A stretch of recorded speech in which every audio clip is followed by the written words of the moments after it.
강화도 역사 산책 세 번째 순서 주피디는 지금 고려산 기슭 산길을 올라가고 있습니다. 인적이 전혀 없어서 대낮인데도 살짝 무서운 생각이 들었습니다. 20여 분을 걸어 도착한 곳은 고려왕릉 홍릉입니다. 강화도에 고려왕이 묻혀 있다니 조금 생소한데요. 이 왕릉의 주인이 누구인지를 알면 강화도에 왜 고려왕릉이 있는지 금방 이해가 되실 겁니다. 홍릉에는 고려 제23대 왕 고종이 잠들어 있습니다. 몽골의 침입을 피해 고려가 강화도로 도읍을 옮겼을 때에 바로 그 왕입니다. 고려의 수도가 여전히 강화도였을 때 세상을 떠나면서 이렇게 강화도 고려산 자락에 마지막 안식처를 마련하게 됐습니다. 능력은 3단으로 단차를 뒀는데 맨 위쪽 단에 봉분이 자리하고 있습니다. 아담한 문석인 2쌍과 혼유석 등이 중간 단에 배치되어 있는데요. 전체적인 규모나 격식에서 조선 왕릉과는 비교할 수 없이 소박합니다. 강화도에는 고려왕릉 4기가 있는데요. 오늘 소개해드리는 홍릉만 고려산 자락에 조성되어 있고 다른 왕릉 3기는 남쪽 진강산 자락에 모여 있습니다. 고려왕릉은 대부분 개성 주변 등 북한 지역에 있는데 위치가 추정된 곳은 총 58기로 알려져 있습니다. 홍릉의 주인 고종은 46년간 보위에 있었습니다. 고려 국왕 34명 중에 가장 깁니다.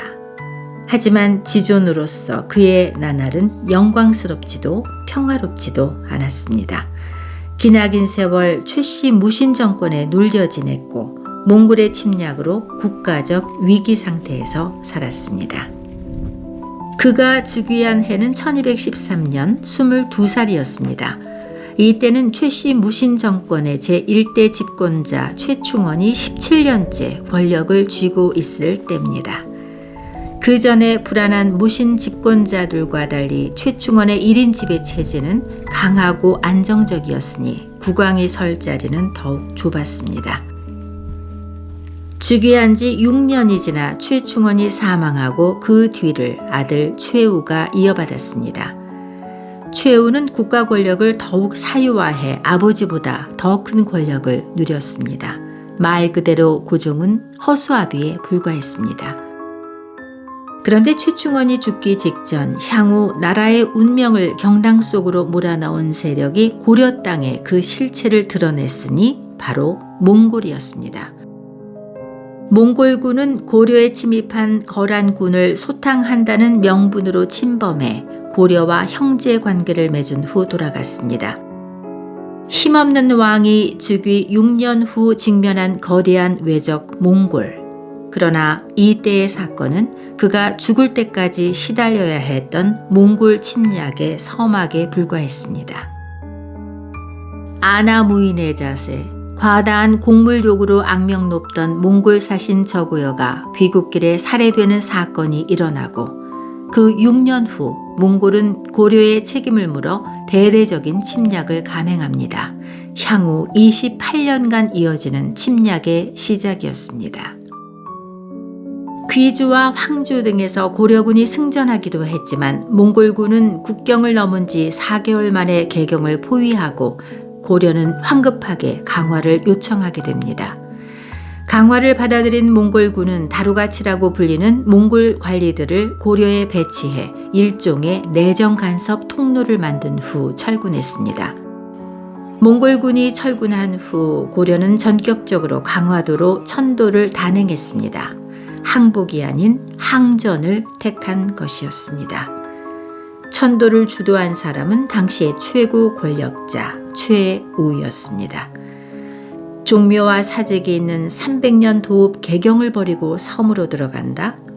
고종은 당연히 이 계획에 반대했지만 최우가 내린 결정을 따를 수밖에 없었습니다.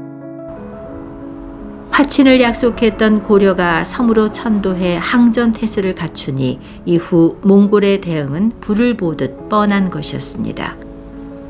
몽골 내부 권력 다툼이나 유라시아 정복 전쟁의 스케줄에 따라 강원 국면이 교차하기도 했지만 몽골은 무방비 상태나 마찬가지인 고려 본토를 28년에 걸쳐 유린했습니다.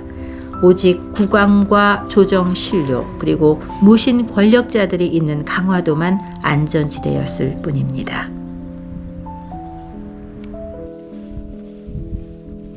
고종이 강화도에 남긴 흔적을 찾아가 볼까요? 지금 주PD는 강화산성 북문 뒤편에 오솔길을 걷고 있는데요. 이렇게 5분 남짓 걸어가니 약수터 하나가 나옵니다. 오읍 약수터라고 하는데요. 전해오는 이야기는 이렇습니다. 개경에서 강화도로 천도한 후 강화도에 심한 가뭄이 들었습니다. 천도 직후 궁궐을 지느라 많은 사람들이 동원됐는데 먹을 물이 없으니 장졸과 백성들의 고통이 이만저만이 아니었습니다. 그래서 고종이 기우제를 지냈는데 제사가 끝날 때쯤 큰 벼락이 바위를 치더니 물이 콸콸 솟아났습니다. 그래서 하늘이 울고 땅이 울고 신이 울고 임금이 울고 강화도 사람들이 울었다. 즉 다섯이 울었다는 오읍 약수터가 됐다고 합니다. 그때 강화 사람들이 마신 물은 아니어도 약수물이 여전히 시원하니 강화도를 가신다면 산책 삼아 한번 들러보면 좋을 듯 합니다. 고려 조정이 강화도로 옮겨간 후 몽골이 고려를 침략하며 지속적으로 요구해온 항복 조건은 출륙 환도와 친조였습니다. 출륙 환도는 고려 조정이 서물나와 개경으로 돌아가는 것이고 친조는 고려 국왕이 몽골에 와서 황제를 아련하는 것입니다. 오랜 전쟁에 지친 고려는 이 조건을 이행하기로 하고 국왕 대신 태자가 친조하겠다고 했습니다. 몽골이 이 제안을 수용함으로써 마침내 두 나라 간 28년에 걸친 전쟁이 끝나고 고려는 사실상 원나라 속국의 길을 걷게 됩니다. 약속에 따라 고종의 장남이던 태자, 훗날의 원종이 머나먼 몽골 땅을 향해 강화도를 떠났습니다. 이곳은 강화산성 동문인데요. 인근에 견자산이라는 야트막한 동산이 있습니다. 볼견, 아들자, 아들을 바라본 산이라는 뜻인데요. 몽골로 떠나는 아들을 고종이 이 견자산에 올라 눈물 지으며 바라봤다는 일화가 전해옵니다. 이렇게 아들을 몽골에 보낸 그 해 고종은 눈을 감았습니다. 한마는 68년 생애였습니다. 최씨 무신 권력자 눈치를 보며 왕 노릇을 해야 했던 허울뿐인 왕조의 주인이었고 세계 최강 몽골군의 속수무책으로 나라가 유린당하는 것을 바라볼 수밖에 없었던 무기력한 왕이었습니다. 고종이 죽기 한 해 전 최씨 무신 정권의 4대 집권자 최의가 다른 무신에 의해 살해됐습니다. 이로써 최충원부터 최우, 최항, 최의까지 62년간 이어진 최씨 정권이 무너졌습니다. 자신을 옥죄한 최씨 정권의 종말을 보고 난 후 눈을 감은 것이니 그나마 한을 조금은 풀었을까요? 고종이 죽고 사관이 평한 내용을 보겠습니다. 고종의 시대에는 안으로는 권신들이 서로 이어가며 국정을 마음대로 운영하였고 밖으로는 여진과 몽고가 군대를 보내어 해마다 침입하였으므로 당시 나라의 형세는 매우 위태로웠다. 그러나 왕은 조심스러운 마음으로 법을 지키고 모욕과 치욕을 참아냈기에 왕위를 보존할 수 있었으며 마침내 정권이 다시 왕실로 복귀하는 것을 볼 수 있었다. 잘했든 잘못했든 고려에 치열했던 한 시대를 살다 간 왕은 오늘도 이렇게 말없이 잠들어 있습니다. 다음 영상에서는 강화도 깊은 산속에 외로이 누워있는 고려의 다른 왕을 찾아갑니다.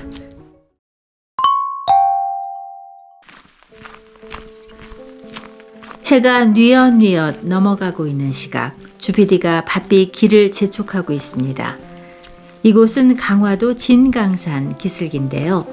주피디는 지금 이 산 속에 잠들어 있는 먼 옛날 고려왕을 찾아가고 있습니다.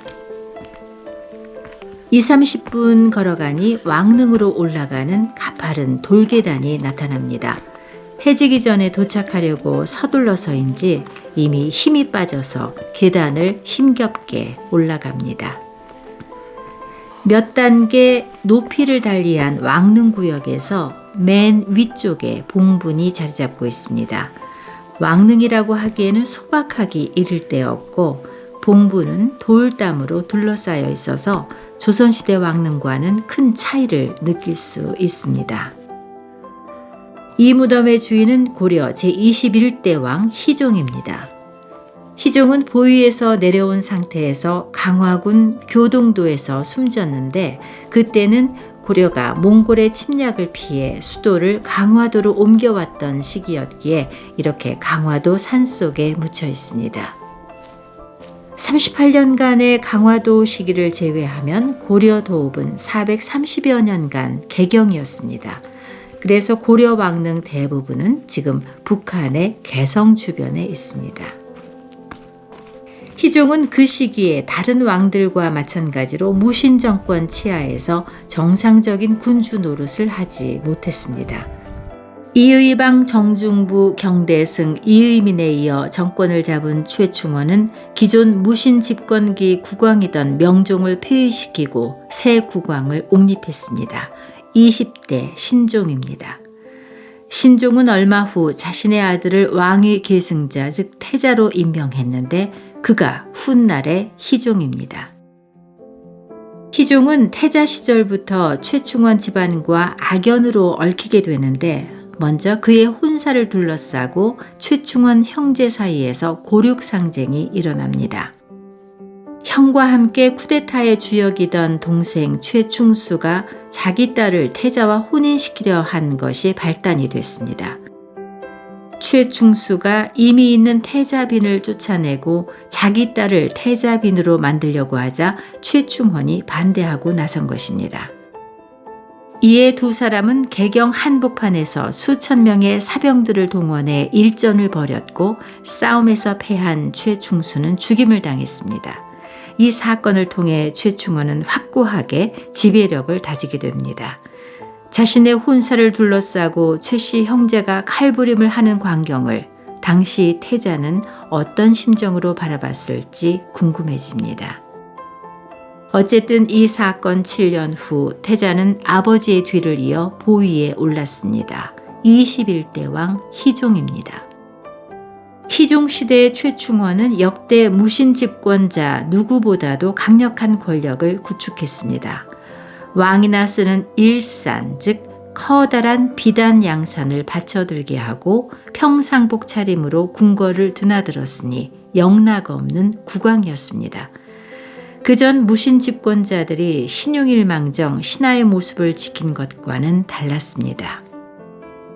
그런데 희종은 이런 최충헌을 제거하려고 시도했습니다. 즉위 7년이 된 어느 겨울날 최충헌이 나란히를 상의하기 위해 궁궐에 들렀습니다. 희종과 최충헌이 만나고 있을 때 환관이 최충헌과 함께 온 무사들을 다른 곳으로 유인했습니다. 국왕과 헤어져 편전을 나오는 순간 내시와 승려로 구성된 10여 명의 자객이 최충헌을 습격했습니다. 최충헌은 황급히 다른 방으로 달아나 숨었습니다. 고려 최고 권력자의 목숨이 경각에 달려있는 상황. 자객이 방으로 들어와 수색했으나 그를 발견하지 못하고 이 소식을 들은 최충헌의 측근과 군사들이 궁궐로 들이닥치면서 사태는 일단락됐습니다. 고려의 역사를 바꿀 뻔했던 최충헌 암살 미수 사건. 희종의 운명은 과연 어떻게 됐을까요? 흥분한 수하들이 국왕을 당장에 죽여 없애겠다고 했지만 최충헌은 희종을 폐위시키는 선에서 사건을 종결합니다. 이렇게 폐위된 희종이 유배된 곳은 강화군 교동도입니다. 교동도는 희종뿐 아니라 조선시대에도 연산군과 광해군, 영창대군, 안평대군 등 폐위된 왕이나 최고위 왕족들이 유배된 곳입니다. 이렇게 교동도에 유배돼 있기를 8년, 섬에서 조용히 잊혀진 채 죽을 운명인 줄 알았는데 희종에게 뜻밖의 일이 일어납니다. 개경으로 돌아가 최충원과 사돈이 된 것인데요. 희종의 셋째 딸 덕창궁주와 최충원의 아들 최성이 이때 혼인했습니다. 이렇게 원수에서 사돈으로 바뀐 지 5개월 만에 최충원이 파란만장한 생애를 마감했으니 그의 나이 71살, 희종의 나이는 그때 39살이었습니다. 자, 이제 희종과 최씨 집안과의 악연은 끝난 걸까요? 최충원의 뒤를 이어 아들 최우가 최고 권력자가 되고 한동안 희종은 별다른 풍파를 겪지 않고 편안하게 살았습니다. 그러기를 8년. 최우를 죽이고 희종을 왕으로 복위시키려는 음모가 발각됩니다. 희종이 실제 다시 왕이 되려고 했는지 혹은 가담자들이 희종을 막연히 추대하려고 했었는지는 알 수 없지만 최고 권력자 최우를 노린 사건이었던 만큼 희종이 무사할 수는 없었습니다. 이 사건으로 희종은 다시 예전 유배지 교동도로 쫓겨갔습니다. 섬에서 10년을 살다가 세상을 떠나자 인근 강화도 진강산 자락에 능을 조성했으니 그 무덤이 오늘날까지 남아있는 성릉입니다. 희종이 떠난 1237년은 고려가 강화도로 도읍을 옮긴 지 5년이 됐을 때였습니다. 그러다 보니 강화도가 그의 마지막 안식처가 된 것입니다. 결국 희종은 최충원 부자에게 모두 유배형을 당한 것이니 최씨와는 악연이었다고밖에 할 수 없을 듯합니다. 개경과 교동도, 강화도로 이어진 희종의 파란만장한 생애를 뒤로하고 주피디는 지금 다른 왕릉을 찾아가고 있습니다. 제대로 된 길도 없는 산속을 헤매면서 찾고 있는 능은 고려 왕비의 무덤입니다. 강화도에는 고려 왕릉 4기가 있는데 그 중에 2기는 왕의 무덤이고 2기는 왕비의 무덤입니다. 어렵사리 찾아간 곳은 제22대 왕 강종의 부인 원덕태후가 잠들어 있는 골릉입니다. 원덕태후는 남편 강종과 더불어 순환의 세월을 살아야 했습니다. 강종이 태자이던 때 태자비인으로 100년 가약을 맺고 잘 살던 두 사람은 졸지에 유배를 떠나는 처지가 됐습니다. 정권을 잡은 최충원이 당시 국왕을 폐위시키고 그 아들인 태자까지 폐위시키면서 태자 부부는 강화도로 귀양살이를 떠났습니다. 부부의 운명은 이렇게 강화도에서 끝나는 듯 했습니다.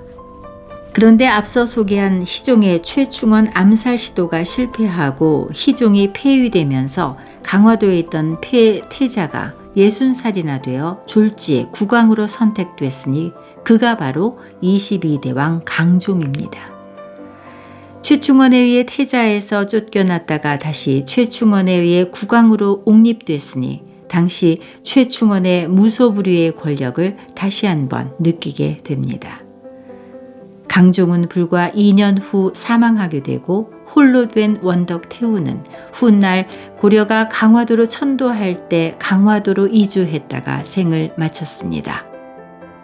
그 순환의 세월을 모두 잊었다는 듯 한 고려 왕비는 이렇게 말없이 잠들어 있습니다. 언덕 위에 봉긋하게 봉분이 솟아있는 이 무덤은 고려 제24대 왕 원종의 부인 순경태후의 가릉입니다. 원종은 마지막 무신 집권자 임유무를 제거하고 100년 무신정권 시대를 끝낸 왕입니다. 그런데 부인 순경태후는 어머니가 최우의 딸이었으니 그녀는 무신정권 사상 가장 강력했던 최우의 외손녀입니다. 무신정권 시절 왕실과 무신 가문 간에 얽히게 된 혼맥 관계를 이 무덤에서도 확인할 수 있는데요. 순경태후는 원종과 태자 시절에 혼인해 훗날에 충렬왕을 낳고 16 어린 나이에 강화도에서 세상을 떠났습니다. 그녀가 묻힌 지 800년 세월을 헤아리니 먼 옛날 강화도 무신의 시대도 이제는 전설처럼 아득합니다. 순경태후 가릉 옆에는 주인이 확인되지 않은 무덤이 하나 있습니다. 다른 고려 왕릉에 견주어 규모나 생김새가 빠지지 않는 걸로 봐서 왕릉급 무덤으로 추정되고 있습니다. 이렇게 해서 지난 영상의 홍릉부터 성릉, 골릉, 가릉까지 강화도에 남아있는 고려 왕릉을 모두 둘러봤습니다. 38년간 지속된 고려 강화도 시대를 증언하는 귀중한 유산이자 무신정권이라는 비정상적 체제를 살다 간 국왕과 왕비들의 이야기가 살아있는 곳입니다. 보다 많은 이들이 찾아볼 수 있도록 안내판과 진입로 등 접근성이 개선됐으면 하는 바람을 가져봅니다.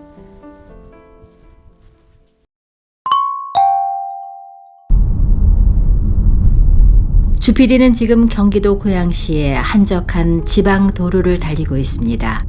고려 왕조의 마지막 왕, 공양왕의 무덤을 찾아가는 중입니다. 고려 왕릉이 개경 근처가 아니라 고양에 있다는 점이 뜻밖인데요. 안내판 옆으로 난 입구를 지나 왕릉에 들어섰습니다. 왕릉 권역이 제법 널찍해서 여느 무덤과는 다르다는 점을 금방 알 수 있습니다. 그런데 마당부터 이 일대가 온통 잡초로 뒤덮여 있습니다. 야트막한 언덕 위에 공양왕과 왕비 순비가 나란히 묻혀 있는데 봉분 위에도 자풀이 어지러이 자라고 있습니다. 주PD가 그동안 왕릉을 비롯해서 역사 인물의 무덤을 꽤 많이 답사해봤지만 이렇게 잡초 투성이인 무덤은 처음 봅니다.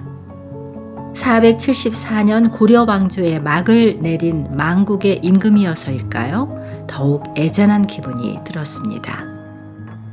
그런데 공양왕릉은 이곳 고양시 말고도 삼척에도 있습니다. 한 임금의 2기의 무덤이라 어떻게 된 일일까요?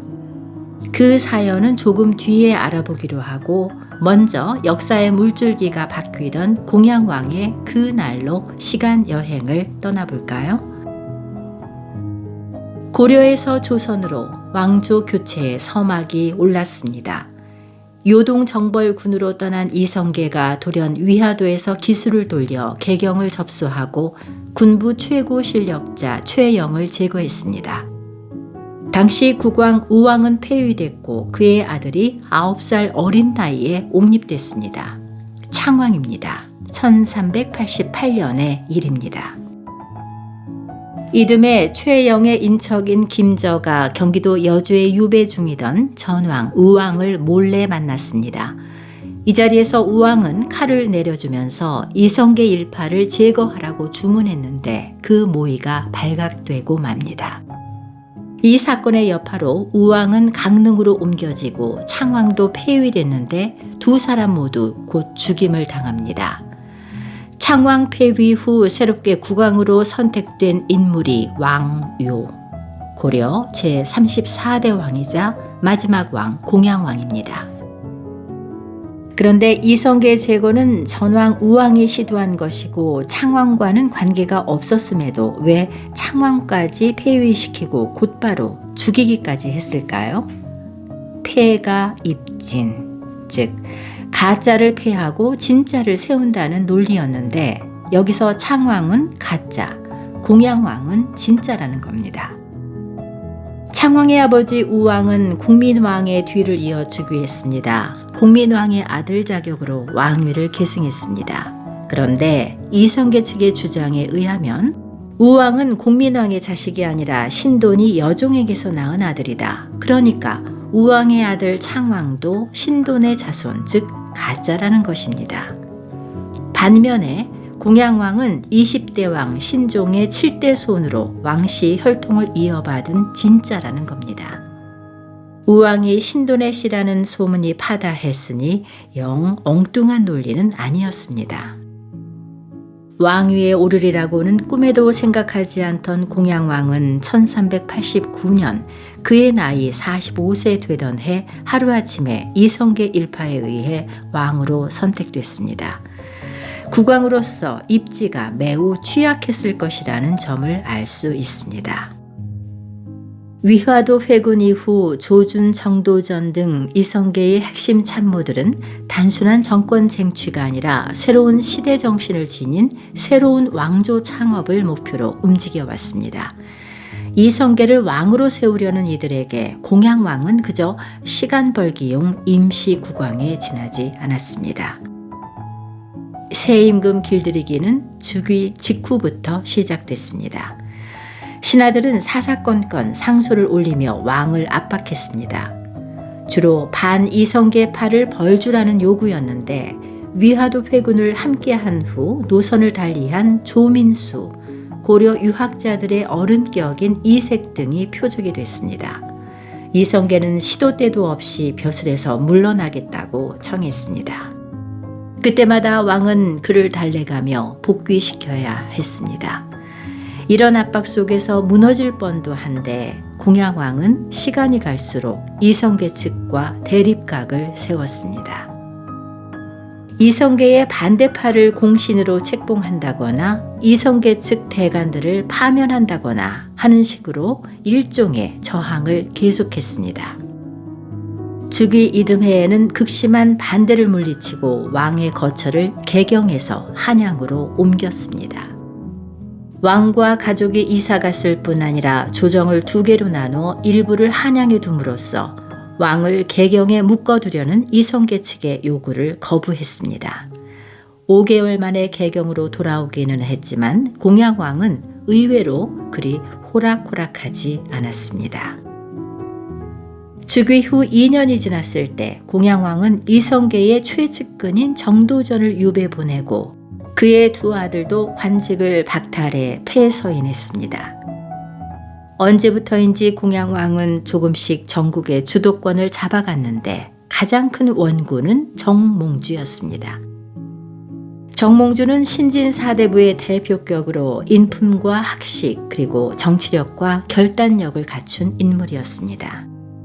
정몽주는 당초에는 정도전, 조준과 함께 이성계를 지지하는 핵심 멤버였습니다.